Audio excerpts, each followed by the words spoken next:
What's up, you sick brother bluffers? It's Mark here. As I mentioned in my last video, I'm going to be taking a break from YouTube, but before that, I wanted to put a wrap and a bow on 2023 and share with you my top 10 biggest hold'em pots of this year. If you care to know what my plans are for next year, make sure to stick around till the end of the video. But for now, let's get into the action.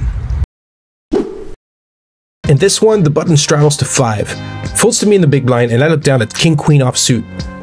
I raise it up to 20, and the button straddler is the only player to make the call. We're going heads up to a flop of deuce, jack 9, rainbow. With 2 overcards and a gut shot, I continue for 20, and my opponent quickly makes the call. I would love to improve on the turn. I don't. It's the 8 of spades.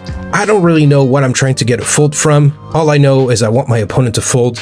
Hopefully, this second barrel of 60 bucks will do the trick. No snap call this time. My opponent gives it a little bit more thought before calling. Shit. I'm going to need a king, queen, or jack here, and the river comes the 7 of spades. Ugh. Well, I don't think king high is ever good here, and you know, I guess the 7 of spades is not a bad card to bluff on, as it puts a 4-liner to a straight, it completes a spade draw. I think I can get hands as good as 2 pair to fold, maybe even a set or a straight if I go big enough.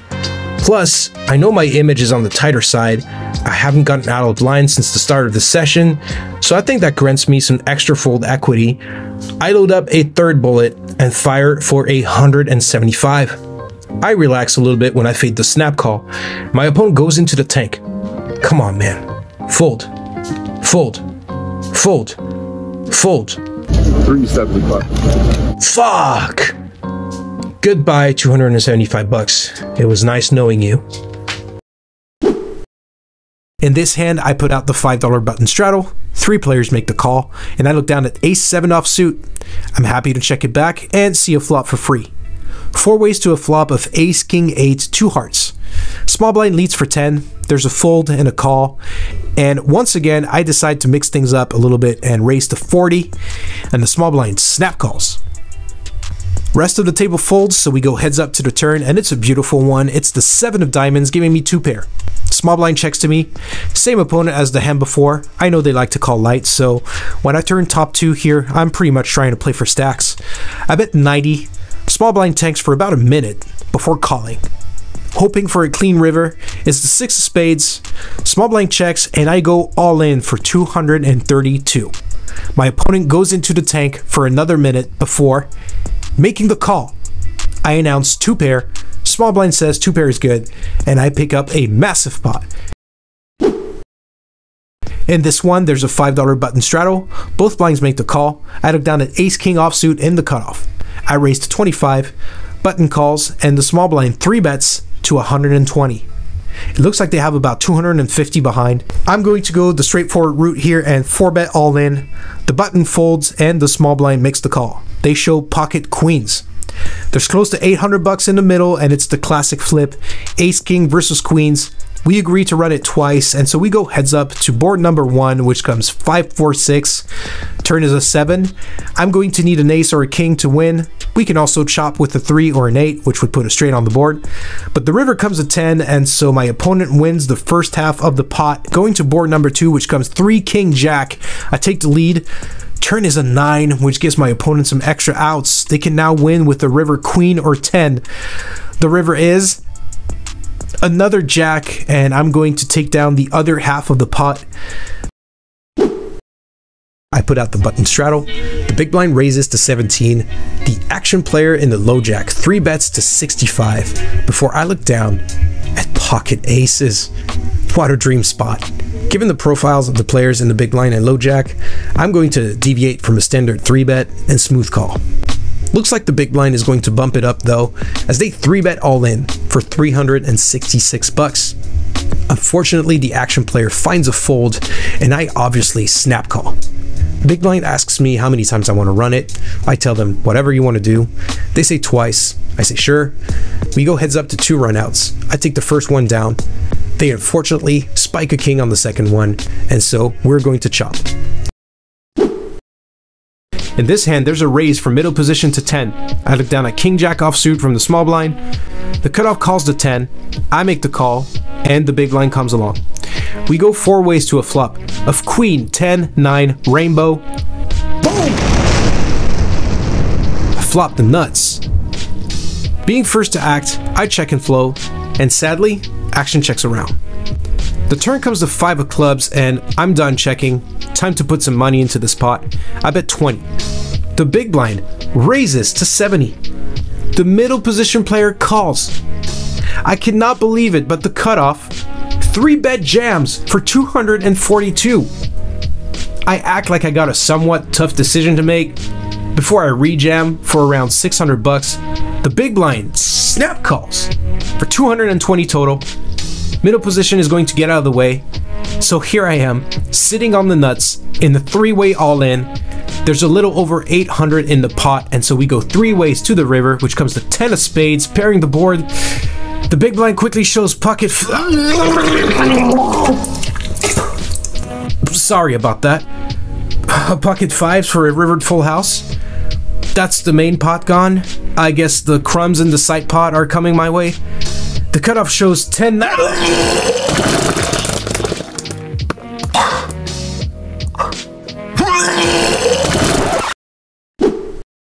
Under the gun opens the action to 10. The hijack and cutoff make the call before I look down at pocket kings on the button. I 3-bet to 40. Again, could go a little bigger. I get called by the initial raiser and the hijack. The cutoff folds. We go 3 ways to a flop of 9, 5, jack, 2 clubs, on which under the gun decides to lead for 50, and the hijack folds. With a bunch of straight and flush draws available, I decide to raise to 160. Under the gun doesn't take too long before shoving for 366 total. I'm not loving this spot, but at this point, I think the hand played itself. Folding was obviously not an option. With this board texture, I couldn't just call and let my opponent see a cheap turn card. And now I find myself in a spot where I only need to be good about 25% of the time to make this a profitable call. So I make the call, and we go heads up to a run out, which comes an 8 of spades and a 6 of clubs on the river, which I really hate to see. But my opponent flips over ace jack for top pair, and my pair of kings is good. I take down the largest pot of this session so far.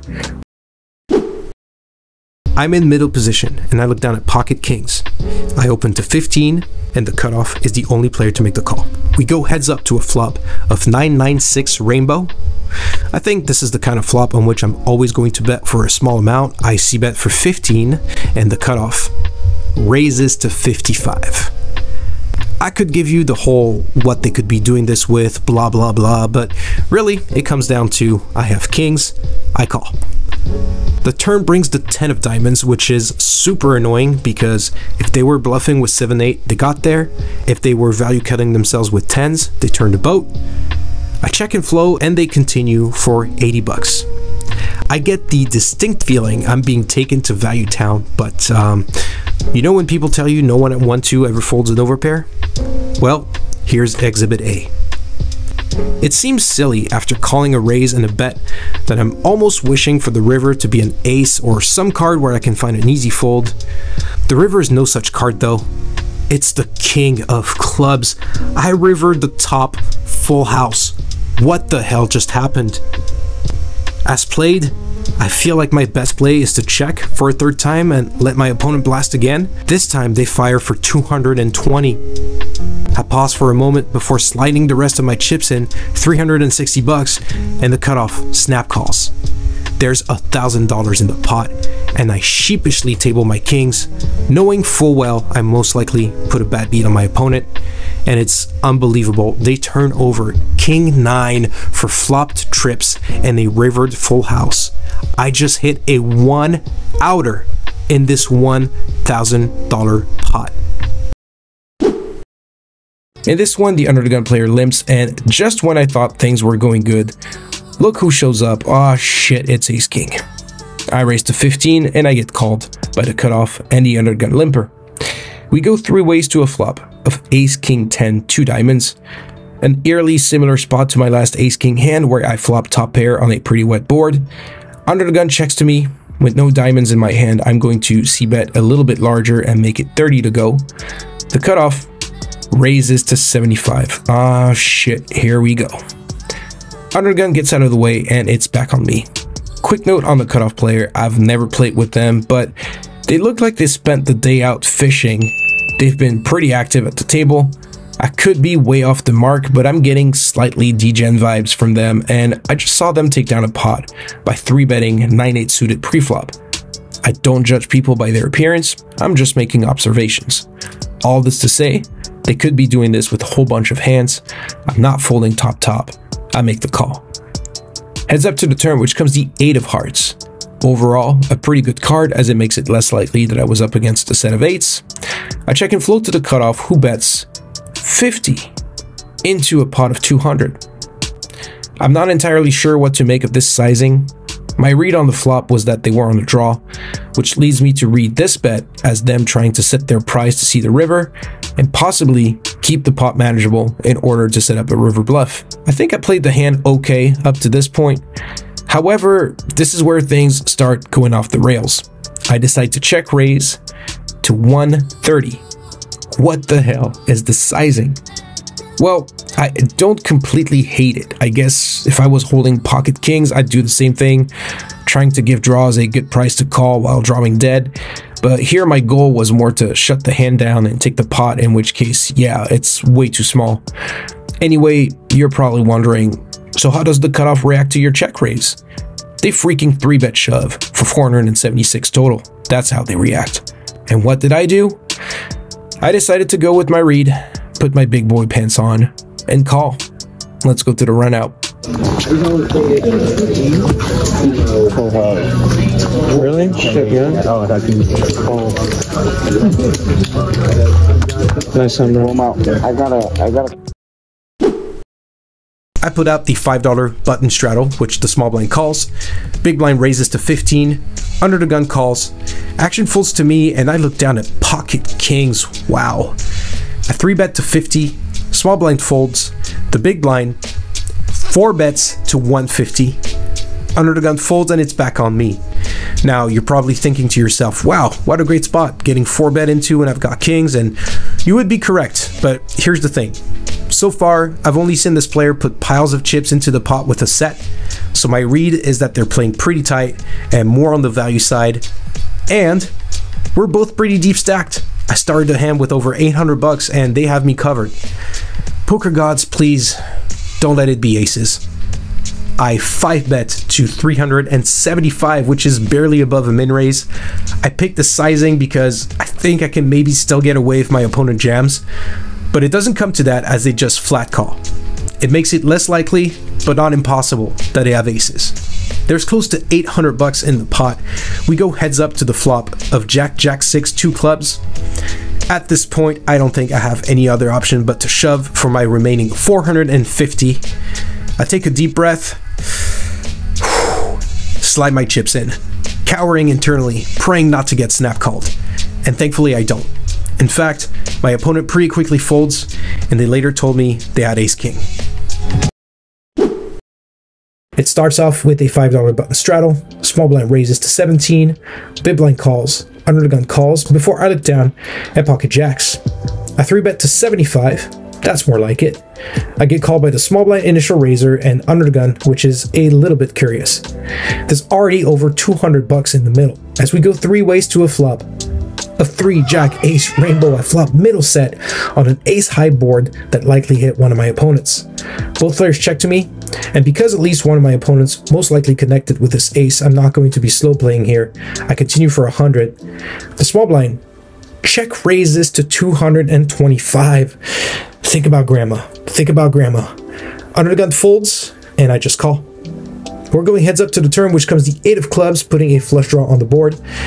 My opponent bets again for 200 bucks, an oddly small sizing. With the board becoming more connected and my opponent only having 275 behind, I decide to go all in, and my opponent goes into the tank for about a minute before making the call. The river comes a brick 6 of diamonds. I show my set, it's good, and just like that, I take down the biggest pot of my life, almost 1,650 bucks. This is the cum shot in the vlogging world. No, you're chasing yourself. So there you have it, my 10 biggest pots of 2023. Hopefully there'll be many more bigger pots in 2024. As I mentioned before, I'm going to be taking a break from YouTube. My current plan is to take a 6-month break.